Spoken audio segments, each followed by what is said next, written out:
You ready to jump over to the wide receivers here? Do pass catchers, baby. Let's see who you got. Yeah. This is tougher too, by the way, because there's so many pass catchers. So, and I'll give you a hint: the top three are kind of crusty. Like they're not guys you'd be like, oh my god. So it's even the top four. I'll go out and say like you'd be surprised that they're the highest. It's just in terms of like the price. These are later guys. I'd say all these guys come after 140 or so for the top four. So there's nothing too exciting there. And then the next like three or four, a little more explosive. And then I'll go over a couple of the guys like in the early rounds who I have my biggest stances on too. So feel free to attack it from whatever way, like whether you want to go for the guys that you think in the early rounds I'm into, or if you want to use that hint for the top four being like all after 150 and try to pick out some of those names I'm after. Let me know. Okay, so crusty guys who go after 140. So I'm just gonna rattle off a couple of names that I think you could be interested in. I could be way off base here, but I think Hollywood's an interesting pick. I've drafted a chunk of him just because I do think that I could be completely disillusioned in saying this. That I do think the Chiefs' offense could return to form in some capacity. Just last year was a disaster injury-wise, and they just had to basically reinvent themselves as they went along.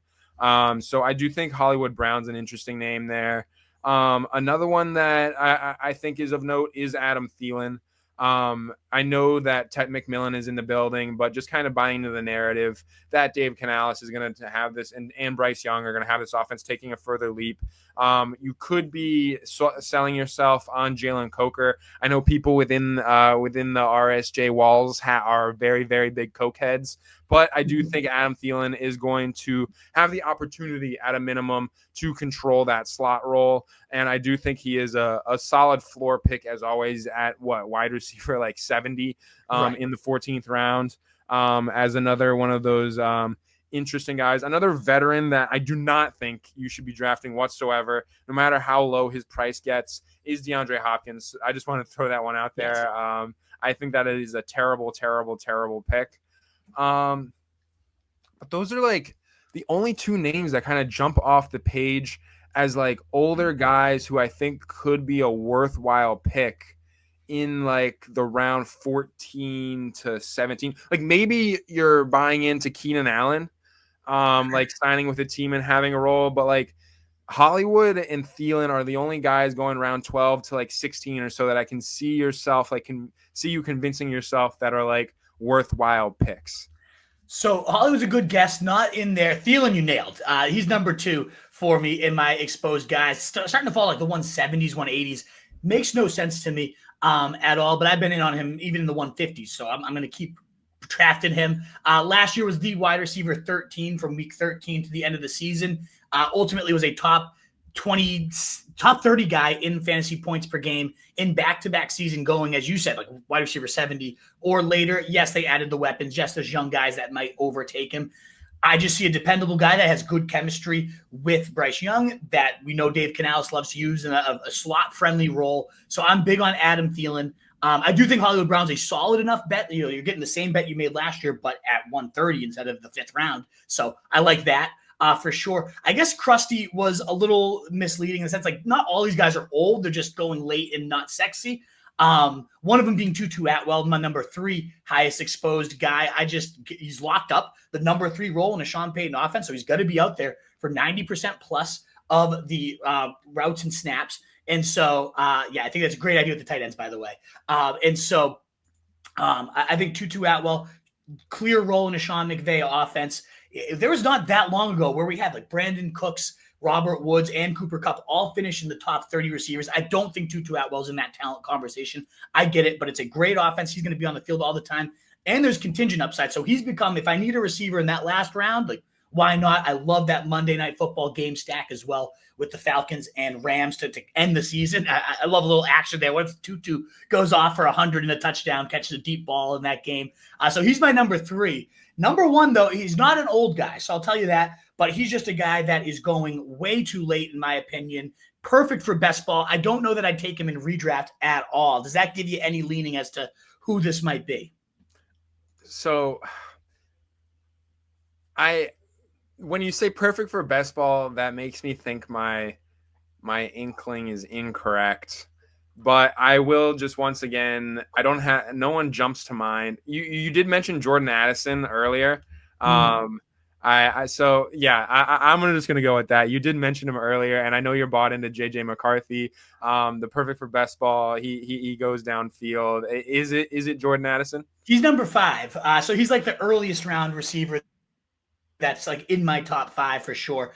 And he's an exciting guy, like you mentioned, with JJ McCarthy, but no, it's Alec Pierce actually is my number 1, which, and it's kind of, I heard Karain and BM before talking about this the other day, where it's like kind of creeps up on you, where you're just hitting this guy at the same last couple rounds and you don't realize you're getting up there in your percentage. That's kind of Alec Pierce. It's not like I love this guy, but he had 4 weeks last year as a top 12 wide receiver, 20 plus points in those weeks as well. If you get 2 of those weeks in round 16 where he goes, that's paying off the price. So ultimately, one of them came in week 17, 24 points in your fantasy championships last year, the weeks where all the money is involved. So to get that type of upside, again, I know Daniel Jones is more into the dinking and dunking. If he's going to be the guy all year, it probably hurts Pierce more than it helps. But just to say, if you got close to what he did last year, unsustainable touchdown pace, I understand. Was it 40 targets and like 7 touchdowns or something crazy along that nature? I understand that's not going to necessarily go, but he was a solid route runner out of college in Cincinnati there. So who's to say this guy doesn't just take another step in his game and expand it a little bit and is not just a pure deep threat artist too? So even if I'm just making the bet of what he did last year to a lesser degree, knowing there's some aggression, I think he's a smash at that price. And it's like nobody can see a world where Alec Pierce takes at least another slight step forward. Josh Downs is always hurt. And I love Josh Downs. Don't get me wrong. I'm drafting a ton of him too. But I love Alec Pierce. I think that price makes no sense. Pure best ball upside in round 16. And Josh Palmer is actually my 4th as well as a potential number 1. I love Khalil Shakir. I think he's a solid enough pick, but I wouldn't be surprised if Josh Palmer does just as good as Shakir where he's going, the 150s. So any on those guys, or what do you think? Yeah, my favorite stat of the 2024 season is that Alec Pierce led the Indianapolis Colts in receiving yards. It's like not like that actionable or like interesting when it comes to not necessarily interesting, but like impactful when it comes to fantasy football. But it's interesting, and it's really shocking to say the least. But I guess just to kind of jump off from there, I'm trying to make up my mind of what to do with Michael Pittman. And I know a lot of people have been talking about this in terms of how do you weigh the potential of him having a broken back last year. I mean, like the guy's going so late, and it's not like we're gonna get like 11 touchdowns out of this guy. It's a volume thing. You're hoping he racks up a bunch of receptions, but I do just still think he's a really good pick in that 8th, 9th round range. You can really, on a lot of these teams, you can scoop him up as your like 4th wide receiver, and you basically know, my wide receiver 4 is going to get at least 120 targets as long as he's on the field for most of the year next year. So it's pretty appealing in terms of the floor, and we've seen him have high-end outcomes, albeit with far better quarterback play. So we'll see how things shake out, but the Michael Pittman click is an easy one for me if I need to grab a wide receiver in that range. And I see the vision with Pierce. It's free. You get a guy who can deliver a usable week on 1 or 2 plays. And you're just hoping that he beats out A.D. Mitchell, and you just didn't see a lot from A.D. Mitchell. I know the guys over at Fantasy Points rave about A.D. Mitchell, just his ability to get open and create separation, but super limited sample size. We don't really know how this coaching staff feels about Mitchell. I mean, to a degree, we know how they do just because he barely got on the field last year. So I see the vision with Pierce. I don't think he's a guy I would personally be taking a huge stand on. But I do think he's a good guy to snag there in the late rounds. Perfect. Yeah, and I love your Pittman case too. I'm starting to bump him up more and more. He's been working out with Daniel Jones like all offseason, even before Jones was named not officially the starter, but likely to be the starter. Those two have been building chemistry. I think he's a great pick as well. I just want at least one Colts receiver nearly every single draft, just like I want nearly one Jags running back, preferably Tutu, in nearly every draft. I think all the Colts pass catchers are underpriced. The last few receivers I'll toss out there. So again, it goes, I'll just pull it up here. I know we're going to get drafting because you got to get going soon enough, but let me pull in the rest of them here. It is so Alec Pierce, Adam Thielen, Tutu Atwell, Josh Palmer, kind of the ugly, but like I love their prices, so I keep scooping them up. Jordan Addison, you nailed, like the biggest name that is my highest exposed at 5. And then Jauan Jennings is right up there, 27% for me as well. Last year, absolutely feasted, was the wide receiver 25 in points per game, 14.0, 2.26 yards per route run, wide receiver 16, got tons of targets per route run, 25% targets per route run, was wide receiver 12 there, was a huge first down converter. I know it's a big stat that Ryan Heath's been going into, was wide receiver 14 in first down rate there. And it was the wide receiver 16 in PFF grade, but goes as the wide receiver 34, even though Debo's now gone. Ayuk's gone for probably half the season. We saw the 40-point week spike upside.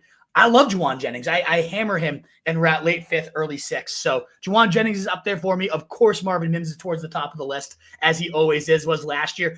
If only we had made to that week 17, he had like 32 points, would have vindicated everything for me. Trey Harris as well. And then the only other big names I wanted to highlight were Garrett Wilson and Mike Evans. It's kind of tough to get 20% plus of an early round receiver. I love the Fields-Wilson connection. I think they're going to just absolutely targets per run are going to be like 35% plus for Garrett Wilson. And Evans just always career undervalued, going to the end of round 3, crusty old. He's going to have 1,100 yards. He's going to have 12 touchdowns. And I love just getting that Bucs offense. So those are the other high-owned guys. You want to move to tight end or anything you want to say on any of those guys? I like the Trey Harris pick. Yeah. I have a completely different thought that just comes to my mind because of the Trey Harris pick. Coach Speak Index over on Twitter brought this to my attention. What do you think that Underdog Fantasy has set Mike Williams over under for the year 2025 in terms of total receiving yards? Is it like 99 and a half? 500 yards. Come on, like under smash. Insane. I think it's the Trey Harris show on the outside. That guy sucks. You know I'm a huge Trey Harris believer. We did the early best ball draft, and I think I had like 40% in the early best ball stuff, and now he lands in a gem spot with Justin Herbert. I do think Quentin Johnson's going to block him for a little bit, but ultimately the talent will win out. You knew the stat. What was like 5.0 yards per route run against man coverage or something crazy like that? Higher. Is it? Yeah, against man, it was like 10. Oh my God. Yeah. So like obviously like super small sample size and just small sample size inflated by a few big plays, but still ridiculous. And his total yards per out run number was floating right there around 5, including routes against zone. So that was pretty ridiculous. What is up, you fantasy wolf? Thanks so much for tuning in. If you haven't already, share your thoughts in the comments, check out some more videos, and join the newest Wolfpack by subscribing below.